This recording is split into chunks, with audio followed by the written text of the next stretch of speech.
What's going on, guys? Aero here, and welcome back to another video. Now in today's video, I want to talk to you guys about all of the buffs and nerfs that have happened for a lot of the Pokemon in the competitive scene since the new update with Pokemon Home. So by now, I'm sure that a lot of you guys are aware that Pokemon Home came out a couple days ago, and you can finally transfer Pokemon from your Gen 7 games and even some of your older generations into Pokemon Bank and then into Pokemon Home. And if the Pokemon is already registered inside of the Galar Pokedex, you can even bring them from Pokemon Home into Sword and Shield. So that feature is finally available. You can even use the features that are inside of Pokemon Home like the GTS and the National Pokedex. Now, one of the most exciting things about this Pokemon Home update are the balance changes that they've done to a lot of the Pokemon for the competitive scene. And so there's actually a lot of older Pokemon that got some moves removed from them because they were too broken on them, and a lot of older Pokemon that also got brand new moves to help them become stronger and more usable in the competitive scene.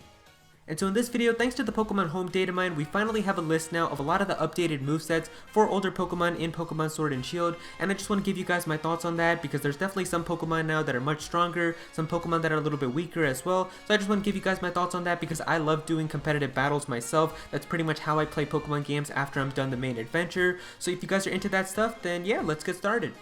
Alright, so here we are on the website, and before we get started, I do want to give a really big shout out to Trainer X493 for really putting together this list of a lot of the big Pokemon and the updated movesets that they have, so really big shout out to this person. But if you guys want the full list of every single move that old Pokemon can learn now from the full DATAMINE, I'll also have that entire list linked below in the description as well. But yeah, if we start right here with Generation 1, let me see if I can actually zoom in a little bit. Yeah, that should be better. So we can actually see now that these are a lot of the updated moves that Pokemon can have. Blastoise is going to be able to learn the move Swift. Beedrill is going to have Cross Poison as well as Baton Pass. Some of the pretty important ones here are Raticate being able to learn Close Combat, Fearow getting Brave Bird, that's pretty cool. One of the other important ones is Sandslash. Both Alolan and the normal variant are actually going to be able to learn the move Spikes, which is really cool because Sandslash was usually used a lot as a Stealth Rock Pokemon. You would send it out, set up your Stealth Rocks, and then kind of just let it die. But now if you can actually set up Stealth Rocks as well as Spikes, that's going to be really awesome for Pokemon that are switching in. They're going to take even more damage, so that's really cool. We can see here that Nidoqueen and Nidoking are both going to be able to learn High Horsepower, which could be kind of useful. They can also have access to Hex, which could be a really good Ghost type move to have, so that's pretty cool. And one of the biggest buffs that they've actually done is to Poliwrath, and I'm actually really excited about this. Poliwrath is actually going to be able to learn the move Drain Punch, Close Combat, Darkest Lariat, High Horsepower, and Liquidation, which is just really awesome. Poliwrath has always been a pretty strong physical Pokemon. The only reason a lot of people haven't used it is because in terms of fighting type moves, it had really bad fighting type moves to have access to. Really the only one that people used a lot was Superpower, and that wasn't that good because you'd be able to do a lot of damage once, but then after that you would lower your attack and you would lower your defense, so you wouldn't be able to do as much damage anymore, and you'd be taking more damage from physical moves, so a lot of people just didn't bother with Poliwrath. But now that you're going to have Drain Punch, that can be really useful for getting health back. You even have Close Combat to do a lot of damage, but just lower your defenses and still maintain your attack stat, so that's actually really good. Poliwrath is kind of a slow Pokemon, so if you pair that up with like really low IVs in terms of speed, pair it up with the nature that lowers your speed, and then give it like a Trick Room team, it could be a very awesome Pokemon, so that's really awesome. I'm looking forward to that. Alakazam actually got a really insane boost as well. It's going to have access to Nasty Plot as well as Stored Power. Nasty Plot's going to be really scary on this Pokemon because we already know Alakazam's special attack stat is already really ridiculous, so if you give this thing like a Modest Nature, have like maxed out special attack, then set up a Nasty Plot, and then just sweep with using Psychic and Dazzling Gleam and moves like that, it could be very scary, so that's really awesome for Alakazam. We can see some other moves here as well. Victory Bell is going to get Solar Blade, which is good. Victory Bell has always been an offensive Pokemon in terms of like attacking. It's always been using physical moves more than special moves. Violet Plume is really the one that uses special moves, and it just didn't have that much good moves to use in terms of physical grass type moves. I think the one that it used was Leaf Blade, so now that it has Solar Blade, that's actually pretty cool. Moving down here, we can see Slowbro is going to get Razor Shell and Nasty Plot, so Nasty Plot once again coming in really useful there, so that's really good. Let's see, Marowak, the Alolan Marowak is going to get access to Fire Spin, which could be kind of useful for just doing residual damage. Kingdra is actually going to get Hurricane, which is actually a really important move. Getting Hurricane on Kingdra could be really useful because Kingdra is a very strong Pokemon in terms of special attack stats, so having Hurricane could be really useful in that, doing a lot of damage. So that's actually a really big buff to Kingdra. We can see down here Amistar getting Liquidation, that's pretty cool. Aerodactyl getting Dragon Dance can also be really good as well. That can make it a very, very strong sweeping Pokemon. So having Dragon Dance as well as Psychic Fangs on Aerodactyl is really good. And then also some of the other changes that they've done is to Zapdos, which I know a ton of people are very happy about. Zapdos is finally going to get the move Hurricane, which people have been asking for the longest time. The thing is, I'm pretty sure that Articuno and Moltres both were able to learn Hurricane, but Zapdos was never able to.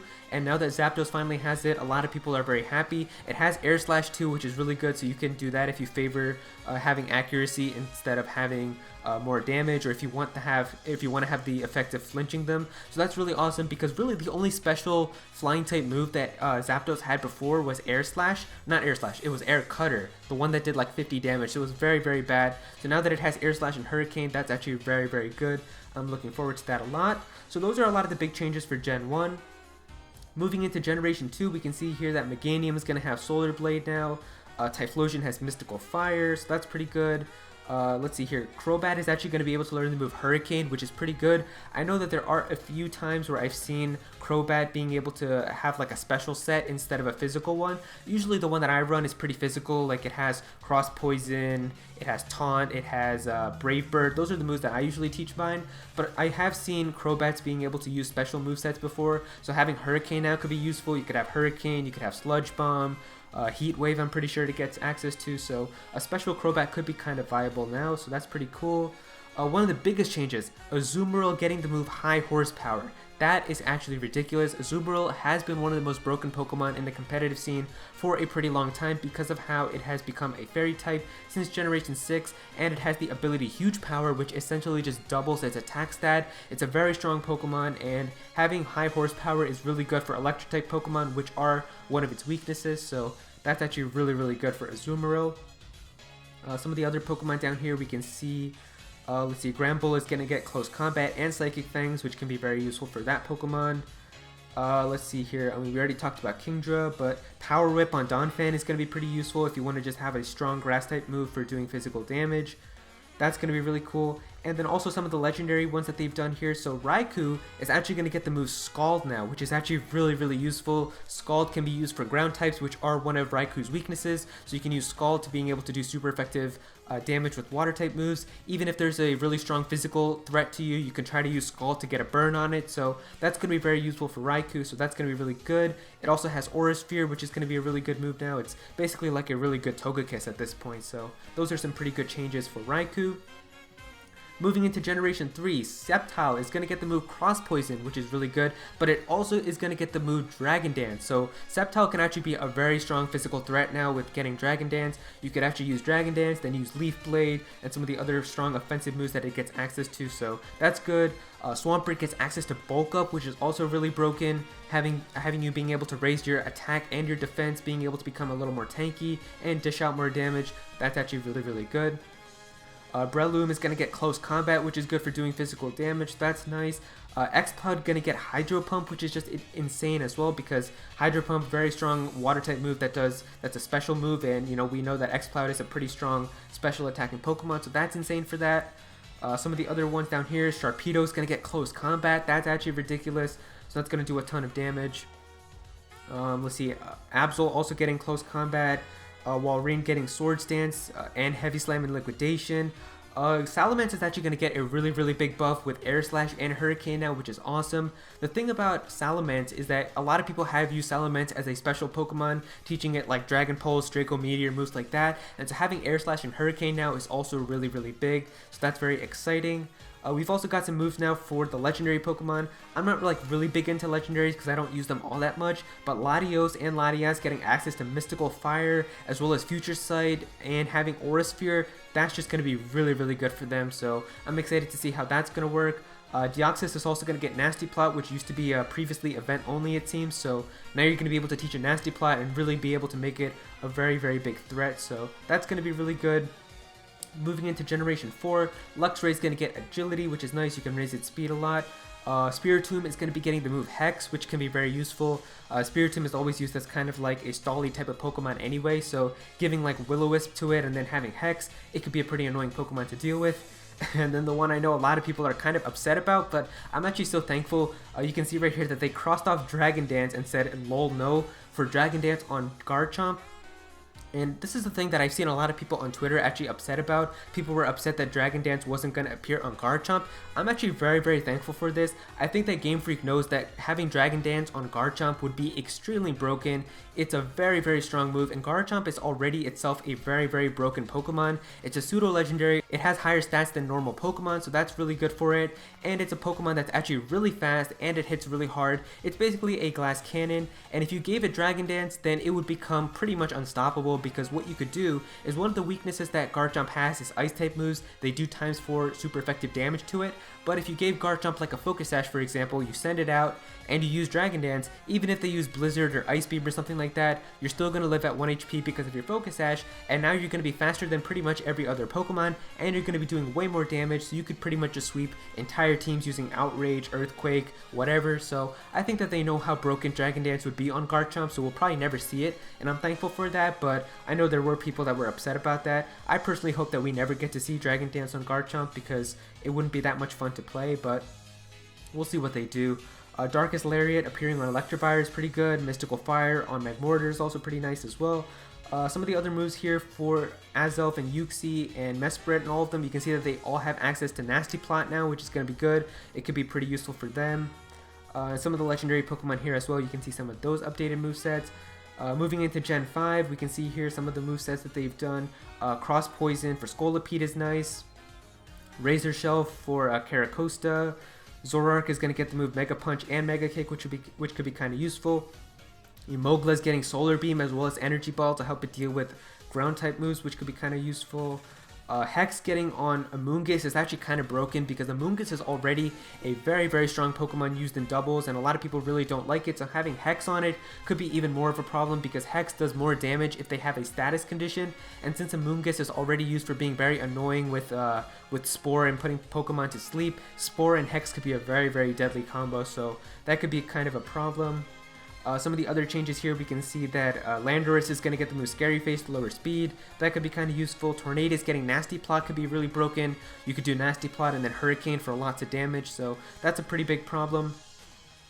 Moving in here to Generation 6, we can see Will-O-Wisp on, what was this Pokemon's name again? Talonflame. Talonflame with Will-O-Wisp could be pretty useful for dealing with offensive physical Pokemon. You could just send off a Will-O-Wisp really fast to lower its physical attacks, so that could be pretty useful. Some of the other Pokemon down here, we can see Icicle Spear on Aurorus. That could be kind of useful, I guess. Some of the other moves here, a lot of these ones are actually for Legendary, so I'm not really too interested in the Legendary ones, but they are here if you guys want to look at them. And then finally, moving into Generation 7, we can see here that some of the updates that they have done to Generation 7 are really good, but these ones are actually for the Pokemon that are here in terms of the legendary Pokemon. We can actually see that Tapu Bulu as well as Tapu Koko are going to get access to Play Rough, which is a very strong move. They are fairy Pokemon already, so having a strong physical fairy type move for these Pokemon is very useful. There's even some updated movesets for the Pokemon that are Ultra Beast. We can see down here, like a lot of them are getting close combat. Let's see here, Celesteela getting Cosmic Power is just like, why would it need that? Like, it's already such a tanky Pokemon. Cosmic Power is just going to make it even worse, but yeah, we can see a lot of these updated movesets, and I think up here we can see that some of the other changes that they have done, like having Cross Poison for Lurantis is also pretty good. Having Sword Dance for Lycanroc can be kind of useful, so a lot of the moveset updates that they have done are pretty good. Some of them are a little bit questionable. I don't know why they did some. I think that they made a couple of them worse, like having Hex on Amoonguss as well as having Cosmic Power on Celesteela, but for the most part, it seems like a lot of these updated movesets are going to be very useful for these Pokemon. They're definitely going to be appearing a lot more in the competitive scene, but for this to happen, we have to have these Pokemon appear inside of Pokemon Sword and Shield first, and so that is one thing. Like, these are updated movesets, but we will actually not get to use these Pokemon unless all of these Pokemon eventually do come to Pokemon Sword and Shield in the form of DLC or updates or whatever. But I feel like they probably just did all of them for every Pokemon because they knew, like, in a future game if they returned, they would have to update the movesets anyway, so that's why they probably just did it for all the Pokemon. And also something interesting is that they've actually done updated movesets for Mega Evolutions as well. I didn't talk about them in this video because they're not in Sword and Shield, but if they are planning to make them return into Sword and Shield, then there are updated movesets for them. I'll have that link below in the description if you guys want to go ahead and look at those.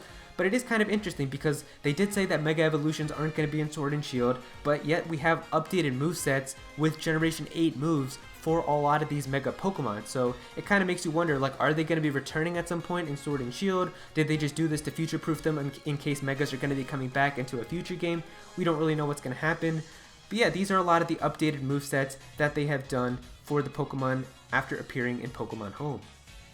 And so there you go, guys. Those are a lot of the buffs and nerfs that they've done to Pokemon in Pokemon Sword and Shield thanks to the update with Pokemon Home. If you guys enjoyed this video, then please be sure to click that like button and also comment down below. Let me know what you guys think of this. What are some of the updates that you guys are really excited for? Did some of your favorite Pokemon get really buffed? Did some of them get nerfed? Definitely be sure to comment down below and let me know. If you're new to this channel, then please be sure to subscribe. I'm definitely going to have some more Pokemon content in the future, so please be sure to subscribe so you don't miss out on that. Click on that bell to become a part of the notification squad. Go follow me on Twitter at Aero so you can be featured in videos, and also join my Discord server as well. We've got a bunch of people in there who are always talking about Pokemon and Smash Bros. And Nintendo, so definitely be sure to join that. And yeah, that's pretty much it. Thank you so much for watching.